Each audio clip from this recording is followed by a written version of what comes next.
جلوائے جانا جلوائے جانا جلوائے جانا۔ ایک حدیث بڑی مشہور و معروف ہے کہ حضرت ام سلمہ اور حضرت میمونہ رضی اللہ تعالی عنہما یہ دونوں حضور صلی اللہ علیہ وسلم کی خدمت میں حاضر تھے۔ اسی دوران کے اندر ایک صحابی رسول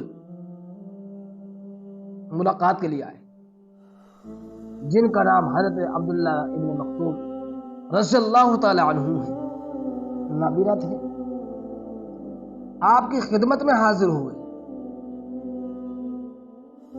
تو دونوں ازواج مطہرات نے ان سے پردہ نہیں کیا۔ آپ صلی اللہ علیہ وسلم نے فرمایا کہ ان سے آپ پردہ کریں۔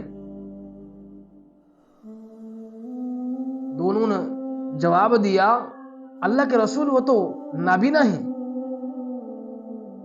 آپ نے فرمایا کہ وہ تو نابینا ہیں لیکن آپ تو بینا ہیں، آپ کی آنکھیں تو موجود ہیں، وہ نہیں دیکھ رہا مگر آپ تو دیکھ رہی ہو، آپ دونوں ان سے پردہ کریں۔ دیکھیے، ایک طرف امہات المؤمنین، دوسری طرف صحابی رسول، اور وہ مائیں جو صحابی رسول کی بھی ماں ہیں، امت کی بھی ماں ہیں، جن کے دل میں دور دور تک بھی گناہ نہیں گزرا، خیال تک نہیں گزرا، سے آپ صلی اللہ علیہ وسلم کیا حکم فرما رہے؟ پردہ کریں۔ یہ امت کو سبق دیا ہے، درس دیا ہے کہ جو عورتیں ہیں وہ نامحرم مرد سے اپنا پردہ کریں، اس لیے کہ پردہ کرنا یہ فرض ہے اور اللہ کا حکم ہے۔ اللہ کے حکم کو مانتے ہوئے غیر محرم مردوں سے جو ہے کہ پردہ کرنا چاہیے۔ اور ایک طرف ہم لوگ ہیں جو سر سے لے کر پاؤں تک گناہوں کے اندر ڈوبے ہوئے، جو کسی ایک لمحہ کو بھی گناہ کے بغیر نہیں گزارتے، وہ آج ہم اتنے بے دھڑک ہو کر زندگی بسر کر رہے ہیں۔